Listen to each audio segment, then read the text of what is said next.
ವಿಧಾನಸಭೆಯಲ್ಲಿ ಭಾಳ ದೊಡ್ಡ ಪ್ರಮಾಣದಲ್ಲಿ ಸುದೀರ್ಘವಾದಂಥ ಚರ್ಚೆ ಧರ್ಮಸ್ಥಳದ ಕುರಿತಂತೆ ಈಗಾಗಲೇ ಆಗಿದೆ. ನಾನು ಮೊದಲಿಂದನೂ ಕೂಡ ಹೇಳಿದ್ದೆ, ತನಿಖೆ ಯಾವ ಹಂತದಲ್ಲಾಗಿದೆ ಎನ್ನುವಂಥ ಮಧ್ಯಂತರ ವರದಿಯನ್ನು ಸರ್ಕಾರ ಕೊಡಬೇಕು ಅನ್ನುವಂಥ ಆಗ್ರಹವನ್ನು ನಾನು ಪದೇ ಪದೇ ಮಾಡ್ತಾ ಇದ್ದೆ. ಇವತ್ತು ಅದನ್ನು ನ್ಯಾಯಾಲಯಕ್ಕೆ ಕೊಟ್ಟಿದ್ದಾರೆ ಎನ್ನುವಂಥದ್ದು ಪತ್ರಿಕೆಗಳ ಮುಖಾಂತರ ಕೇಳಲ್ಪಟ್ಟಿದ್ದೇನೆ.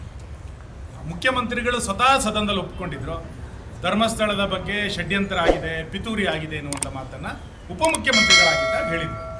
ನೀವೀಗ ಮುಖ್ಯಮಂತ್ರಿ ಸ್ಥಾನದಲ್ಲಿ ಕೂತ ನಂತರ ಧರ್ಮಸ್ಥಳದ ಬಗ್ಗೆ ಯಾರು ಷಡ್ಯಂತ್ರ ಮಾಡಿದರು, ಯಾರು ಪಿತೂರಿ ಮಾಡಿದರು, ನೀವಾದರೆ ಹೇಳಬೇಕು, ಇಲ್ಲಾಂದರೆ ನಿಮ್ಮ ಜೊತೆಲಿರುವಂಥ ಪರ್ಫೆಕ್ಟ್ ಹೋಮ್ ಮಿನಿಸ್ಟರ್ ಆದರೂ ಕೂಡ ಹೇಳಬೇಕು.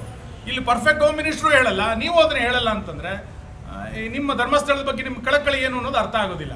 ಒಂದು ಹಿಂದೂ ಧಾರ್ಮಿಕ ಶ್ರದ್ಧೆಯ ಬಗ್ಗೆ ನಿರಂತರವಾಗಿ ಅಪಪ್ರಚಾರಗಳನ್ನು ಮಾಡಿದಾಗಲೂ ಕೂಡ ಇಲ್ಲಿಯ ತನಕ ಯಾರ ವಿರುದ್ಧವೂ ಕೂಡ ಕಠಿಣ ಕ್ರಮಗಳನ್ನು ತೆಗೆದುಕೊಂಡಂಥ ಮೇಲ್ನೋಟಕ್ಕೆ ಎಲ್ಲೂ ಕೂಡ ನಮಗೆ ಕಾಣ್ತಿಲ್ಲ. ಸಾರ್ವಜನಿಕದಲ್ಲಿ ಭಕ್ತಾದಿಗಳ ನಡುವೆ ಅದೇ ಆಕ್ರೋಶ ಇರುವಂಥದ್ದು. ಇಡೀ ರಾಜ್ಯದ ಭಕ್ತರು ಧರ್ಮಸ್ಥಳದ ಬಗ್ಗೆ ಈ ರೀತಿ ಅವಹೇಳನ ಆದಾಗ ರಸ್ತೆಗೆ ಬಂದಿದ್ದರು. ನೀವು ಇಲ್ಲಿಯ ತನಕ ಯಾರನ್ನ ಮೇಲೂ ಕ್ರಮ ತಗೊಳ್ಳಿಲ್ಲ. ಪಿತೂರಿ ಆಗಿದೆ ಅಂತ ನೀವೇ ಸದನದಲ್ಲಿ ಹೇಳ್ತೀರಿ, ಷಡ್ಯಂತ್ರ ಆಗಿದೆ ಅಂತ ನೀವೇ ಹೇಳ್ತೀರಿ. ಈಗ ವರದಿ ಬಂದಿದೆ, ನೀವು ಯಾರ ಮೇಲೆ ಕ್ರಮ ತಗೊಂಡಿದ್ದೀರಿ ಅನ್ನೋದನ್ನ ಹೇಳಿ. ಮತ್ತು ನ್ಯಾಯಾಲಯದ ಅನುಮತಿಯನ್ನು ತೆಗೆದುಕೊಂಡು ಈ ವರದಿಯ ಪ್ರಮುಖ ಅಂಶಗಳನ್ನಾದರೂ ಕೂಡ ಸಾರ್ವಜನಿಕವಾಗಿ ಹೇಳುವಂಥ ಅಗತ್ಯ ಇದೆ. ಯಾಕೆಂದರೆ ಲಕ್ಷಾಂತರ ಜನರ ಭಕ್ತರ ಭಾವನೆಗಳಿಗೆ ಧಕ್ಕೆ ಆಗಿರುವಂಥ ಸಂಗತಿ. ಇದನ್ನು ಸಾರ್ವಜನಿಕವಾಗಿಯೂ ಕೂಡ ಹೇಳಬೇಕಾಗಿರುವಂಥದ್ದು ಸರ್ಕಾರದ ಕರ್ತವ್ಯ ಇದೆ. ದಯಮಾಡಿ ಮುಖ್ಯಮಂತ್ರಿಗಳು ಇದರ ಕುರಿತಂತೆ ಸ್ಪಷ್ಟೀಕರಣವನ್ನು ಕೊಡಬೇಕು ಅಂತ ನಾನು ಆಗ್ರಹಿಸ್ತೇನೆ.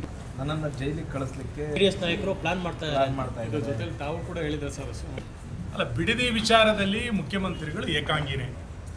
ಆರಂಭದಿಂದ ಆ ವಿಷಯಕ್ಕೆ ಸಂಬಂಧಪಟ್ಟಂತೆ ಮುಖ್ಯಮಂತ್ರಿಗಳನ್ನು ಸಮರ್ಥನೆ ಮಾಡಿಕೊಳ್ಳಿಕ್ಕೆ ಯಾವ ಸಚಿವರು ಕೂಡ ಮುಂದೆ ಬಂದಿಲ್ಲ. ಒಬ್ಬ ಮುಖ್ಯಮಂತ್ರಿ ನಿನ್ನೆ ಸುದೀರ್ಘ ಪತ್ರಿಕಾಗೋಷ್ಠಿಯನ್ನು ನಾವು ನೋಡಿದ್ವಿ. ಬಹುಶಃ ಇತ್ತೀಚಿನ ದಿನಗಳಲ್ಲಿ ಇಷ್ಟು ಸುದೀರ್ಘ ಪತ್ರಿಕಾಗೋಷ್ಠಿಯನ್ನು ಮಾಡಿದಂಥ ಯಾವ ಮುಖ್ಯಮಂತ್ರಿಯನ್ನು ಕೂಡ ನಾವು ನೋಡಲಿಲ್ಲ. ಅಂದರೆ ತನ್ನನ್ನು ಸಮರ್ಥನೆ ಮಾಡಿಕೊಳ್ಳಿಕ್ಕೆ ಯಾರೂ ಇಲ್ಲ ಅನ್ನುವಂಥದ್ದು ಇದರಿಂದ ಭಾಳ ಸ್ಪಷ್ಟವಾಗಿ ಗೊತ್ತಾಗಿದೆ. ಮತ್ತು ಜೈಲಿಗೆ ಹೋಗಬೇಕೋ ಬೇಡವೋ ಅನ್ನುವಂಥದ್ದು ನಮಗೆ ಗೊತ್ತಿಲ್ಲ. ಯಾರು ತಪ್ಪು ಮಾಡಿದರೆ ಅವರಿಗೊಂದು ಅಳುಕಿರ್ತದೆ. ಯಾರು ಎಲ್ಲೋ ಒಂದು ಕಡೆ ನನ್ನಿಂದ ತಪ್ಪಾಗಿದೆ ಅಂತ ಗೊತ್ತಾದಾಗ ಮುಂದೆ ಏನಾಗುತ್ತೆ ಎನ್ನುವಂಥ ಅದನ್ನು ನಿರೀಕ್ಷೆ ಮಾಡುವಂಥವ್ರಿದ್ದಾರೆ. ಹಾಗಾಗಿ ಮುಖ್ಯಮಂತ್ರಿಗಳಿಗೆ ಎಲ್ಲೋ ಒಂದು ಕಡೆ ತಪ್ಪು ಮಾಡಿರುವಂಥ ಪ್ರಜ್ಞೆ ಜಾಗೃತ ಆಗಿರ್ಬೋದು. ಆ ಕಾರಣಕ್ಕೆ ಇದನ್ನು ಹೇಳಿರ್ಬೋದು. ನಮಗೆ ಯಾರನ್ನೋ ಜೈಲಿಗೆ ಕಳಿಸುವಂಥ ಅಥವಾ ನಮಗೆ ಇನ್ಯಾರನ್ನೋ ಅಪರಾಧಿಯನ್ನು ಮಾಡುವಂಥದಕ್ಕೆ ನಾವೇನು ಉತ್ಸುಕರಾಗಿಲ್ಲ. ಅವರು ತಪ್ಪು ಮಾಡಿದರೆ ಕಾನೂನಿದೆ, ಅವರು ಎಲ್ಲೋ ಅನ್ಯಾಯ ಮಾಡಿದರೆ ನಮ್ಮ ದೇಶದ ವ್ಯವಸ್ಥೆಗಳಿದೆ. ಅದಕ್ಕೆ ಬೇಕಾದಂಥ ಕ್ರಮಗಳನ್ನು ಅವರಲ್ಲ, ಎಲ್ಲರೂ ಅದನ್ನು ಸ್ವೀಕಾರ ಮಾಡಲೇಬೇಕು.